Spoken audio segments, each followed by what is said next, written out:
বিৰোধী আজি নিশাহীন হৈ গৈছে, কংগ্ৰেছ শেষ হৈ গৈছে, কংগ্ৰেছৰ অভিশাপ লাগিছে। মুখ্যমন্ত্ৰী ডাঙৰে ইমানে কাম কৰিছে যে তেওঁলোকৰ সন্মুখত কংগ্ৰেছৰ সন্মুখত বিৰোধীৰ সন্মুখত আজি দিশহাৰা হৈছে। আৰু আপোনালোকে সকলোৱে মুখ্যমন্ত্ৰী ডাঙৰক সমৰ্থন কৰিব কাৰণে ইয়াত উপস্থিত হৈছে। বিভিন্ন ঠাইৰ পৰা আপোনালোক আহিছে লামডিং সমষ্টি। শিৱ মিশ্ৰ ডাঙৰীয়াৰ হৈ আজি আশীৰ্বাদ বিচাৰিবলৈ মুখ্যমন্ত্ৰী ডাঙৰীয়া আপোনালোকৰ সন্মুখত গৈছে। তেওঁ অসমত ইমূৰৰ পৰা সিমূৰলৈ আশীৰ্বাদ যাত্ৰাত তেওঁ অংশগ্ৰহণ কৰিছে, আপোনালোকে জানে।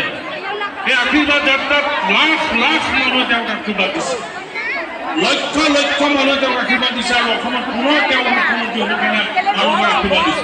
আমি সকলোৱে আজি লামডিংবাসী ৰাইজে লংকা ফিল্ডত মাননীয় মুখ্যমন্ত্ৰী ডাঙৰীয়াক আৰু এবাৰ মুখ্যমন্ত্ৰী হ'বৰ কাৰণে উল্লাস আমি নদিয়া নাম কৈ দিছি। মহিলাসকলে এবাৰ অনুমতি দি দিয়ক আপোনালোকে মাননীয় মুখ্যমন্ত্ৰীৰ কাৰণে। আৰু জোৰে